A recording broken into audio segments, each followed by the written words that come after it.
매일 성경 묵상을 돕는 해설 가이드입니다. 안녕하세요, 묵상 코치입니다. 함께 읽고 나눌 말씀은 사도행전 10장 1절에서 16절까지 말씀입니다. 베드로가 요빠에 있을 때 하나님은 기도 중에 있던 이방인 백부장 고넬료에게 환상 중에 나타나십니다. 그의 기도가 하나님께 상달되었으니 사람을 요빠로 보내어 베드로를 불러오라는 지시였습니다. 이튿날 고넬료가 보낸 사람들이 요빠에 도착할 즈음 기도하러 옥상에 올라간 베드로는 하나님으로부터 또 다른 환상을 보게 됩니다.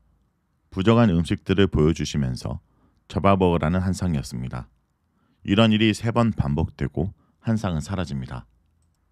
1절에서 8절을 보겠습니다. 1절에서 8절은 백부장 고넬료가 환상을 보는 내용입니다. 베드로가 요빠에서 무드장이 시몬의 집에 머물러 있을 때 하나님은 구원의 울타리 밖에 있다 생각되었던 이방인들을 그리스도인 공동체 안으로 불러들이시는 일을 준비하십니다. 당시까지만 해도 유대 그리스도인들은 예수님을 통한 구원의 복음이 유대인에게만 주어지는 특권이라 생각했습니다.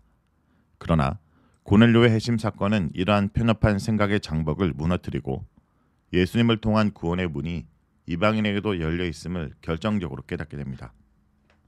이방인이 교회로 영입되는 과정에서 이방인들이 먹는 부정한 음식물과 관련된 문제는 가장 큰 장애물로 작용했습니다. 이러한 이슈와 관련된 사항을 유대 그리스도인들은 쉽게 받아들일 수 없었습니다. 그런데 그 장애물을 획기적으로 제거해버리게 되는 계기가 바로 하나님이 베드로에게 보여주신 환상입니다. 따라서 10장에서 소개되는 고넬료 사건은 단순히 사람의 생각과 결정으로 이루어진 것이 아니라 여기에 분명히 하나님의 인도하심이 있었음을 보여줍니다. 고넬료의 해심 사건은 크게 4장면으로 이루어집니다. 첫 번째 장면은 가이사라에 있는 백부장 고넬료 이야기로 시작합니다. 그리고 두 번째 장면은 요빠에 있는 베드로의 환상 이야기입니다. 세 번째 장면은 고넬료와 베드로의 운명적 만남과 고넬료 가정의 성령 강림 이야기로 전개됩니다. 마지막으로 4번째 장면은 이방인의 해심 사건을 베드로가 예루살렘 교회 보고하는 일로 구성됩니다. 누가가 보여주는 고넬료 이야기를 읽고 있으면 마치 시계와 톱니바퀴가 한치의 오차도 없이 정확하게 맞아 돌아가는 느낌을 받습니다. 전능하신 하나님이 유대인뿐 아니라 이방인 향한 구원 계획을 철두철미하게 성취하는 모습은 우리의 상상력을 초월하는 감동을 선사합니다. 이제 첫 번째 장면은 가이사라에서 시작됩니다. 가이사라는 헤롯 대왕이 새로 설립한 신도시로서 유대를 다스리는 로마 총독부가 있던 곳입니다. 누가는 먼저 그 도시에 있던 고넬료라는 로마 군대 백부장을 소개합니다. 그 이름은 로마식으로 코르넬리우스인데 당시 흔한 이름 중 하나였습니다. 주전 82년에 코르넬리우스 술라라는 로마 장군이 10,000명의 노예를 한 번에 해방시킨 적이 있었는데 그 덕분에 자유민이 된 자들이 모두 그 이름을 얻게 되었고 그 후손들도 같은 이름을 갖게 되었기 때문입니다.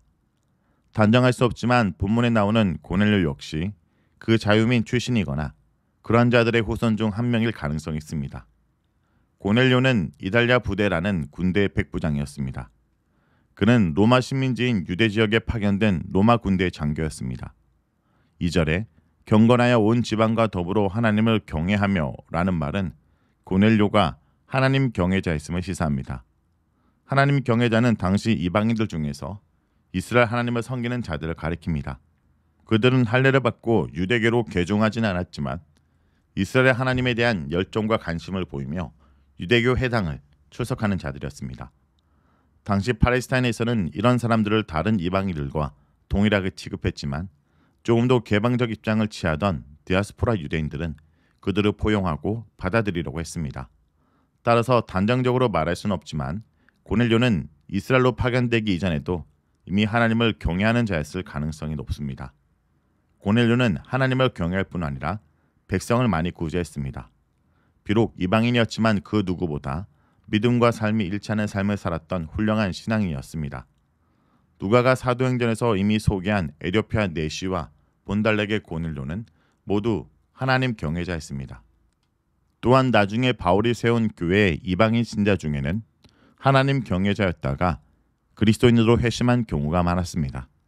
비록 이 모든 것들이 단순히 하나의 우연의 일치일 수도 있지만 어쩌면 이들에 대한 누가의 관심은 누가 자신도 하나님을 경외하던 이방인으로서 주님을 영접한 경우일 수 있다는 합리적 추측을 가능케 해줍니다.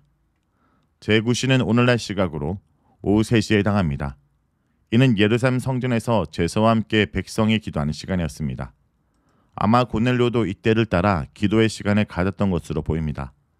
내 기도와 내 구제가 하나님 앞에 상달되어 기억하신 바가 되었다라는 말에는 상달되어 기억하신 바라는 표현은 하나님께 드려진 제사의 연기를 하나님이 기쁘게 받으셨을 때 사용했던 표현입니다. 하나님 사자의 말을 들은 고넬료는 천사의 지시대로 곧바로 순종합니다. 결국 쉽지 않은 결정이었지만 고넬료는 하나님을 향한 믿음을 순종의 행위로 보여줍니다. 7절에 부하 가운데 경건한 사람은 고넬료와 같이 좋은 신앙을 가진 수하 군인을 가리킵니다. 누가는 여기서 단순히 일을 다 이루고 욥바로 보냈다라고 기술합니다. 가이사에서 욥바까지 거리는 약 48km입니다. 다음은 9절에서 16절입니다. 9절에서 16절은 베드로가 환상을 보는 내용입니다. 이제 다음 장면은 베드로가 머물고 있는 욥바로 바뀝니다. 다음날 고넬료가 보낸 세 사람이 욥바에 가까이 이르렀을 쯤 하나님은 베드로에게 다른 환상을 보여주십니다. 경건한 유대인들은 정해진 시간에 기도하는 습관이 있었습니다. 제6시는 종호를 가리킵니다. 그 습관을 따라 베드로도 종호쯤 기도하러 옥상에 올라갔습니다. 그런데 이상하게도 배고프다는 생각이 그의 기도를 방해하고 있었습니다. 낮 12시는 일반적으로 유대인들의 식사 시간이 아니었습니다. 보통 느지막하게 가벼운 아침 식사를 하고 늦은 오후 시간에 충분한 식사를 하는 것이 유대인의 일반적인 식사 방식이었습니다. 식사가 준비되기를 기다리던 베드로는 황홀경에 빠져 비몽사몽간의 환상을 보게 됩니다. 베드로가 본 환상은 하늘이 열리고 큰 보자기에 담긴 3가지 종류의 짐승들이 그릇에 담겨 내려오는 것이었습니다. 이 짐승들은 레위기 11장에서 식용으로 금지된 부정한 짐승들이었습니다. 땅에 있는 각종 4발 달린 짐승과 기는 것과 공중에 나는 것들이었습니다. 흥미로운 점은 창세기 1장 30절에 따르면 이 음식들은 사람이 먹을 음식으로 주신 것들입니다. 그런데 곧이어 베드로야 일어나 잡아먹으라는 음성이 들렸습니다.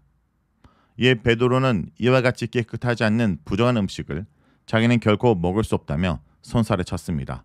그러자 하나님께서 깨끗하다고 규정하신 것을 내가 부정하다고 말하지 말라라는 음성이 들렸습니다. 이런 일이 3번 반복되고 환상은 사라졌습니다. 이러한 반복은 이 이슈의 중요성을 강조합니다. 그렇다면 베드로가 본 환상은 무슨 의미일까요? 베드로가 본 환상은 이제부터 구약에서 규정한 정한 음식과 부정한 음식의 구별이 사라졌으며 유대 그리스도인들은 모든 음식을 다 먹을 수 있게 되었다는 것을 의미합니다. 물론 이 환상의 의미는 다음 단락에서 더 깊어질 것입니다. 그러나 여기서 한 가지 질문이 생깁니다. 그렇다면 언제부터 하나님께서 이러한 음식의 구별을 없애신 것일까요?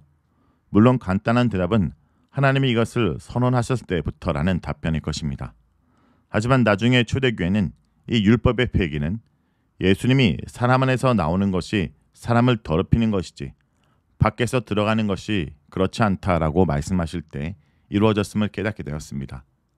바울도 로마서 14장 14절에서 무엇이든지 스스로 속된 것이 없으되 다만 속되게 여기는 그 사람에게는 속되도다 라고 선언하였습니다. 성도 여러분, 베드로는 부정한 집에 머물고 있었지만 하나님은 가장 거룩한 당신의 계시를 베드로에게 주십니다. 하나님은 베드로가 머문 곳을 문제 삼지 않으셨습니다. 그러나 베드로는 유대법에 부정하게 여기는 무두장이 집에 거할 만큼 정결법의 한계를 넘었지만 환상 중에 부정한 짐승을 잡아먹으란 말에는 그간 속되고 깨끗하지 아니한 것은 결코 먹지 않았다라는 말로 거절합니다. 그는 모든 식물은 깨끗하다는 예수님의 말씀을 기억하지 못했기에 하나님께서 깨끗하게 하신 것을 속되다 하지 말라는 말을 들어야 했습니다. 성도 여러분, 우리도 나의 지식과 신념 때문에 말씀이 말하는 바를 거절하고 있는 것은 아닙니까?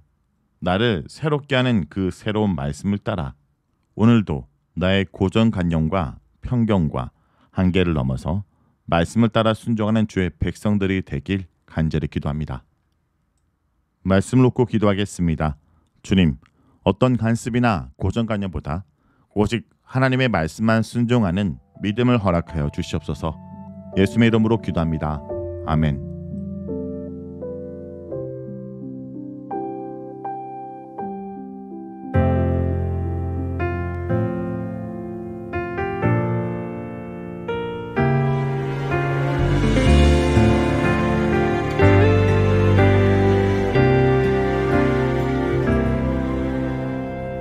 주께서 주신 모든 시간 헛된 것 없네.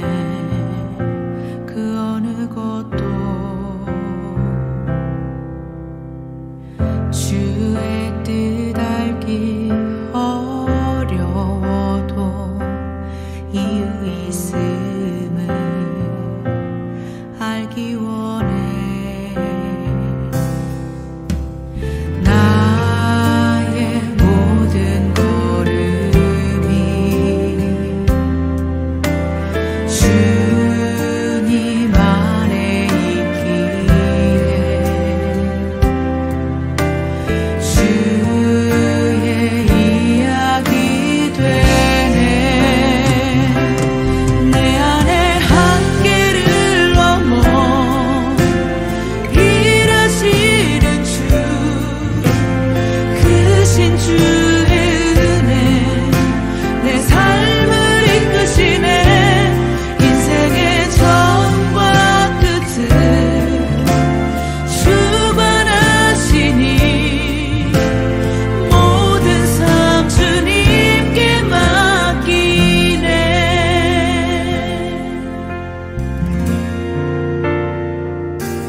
주께서 주신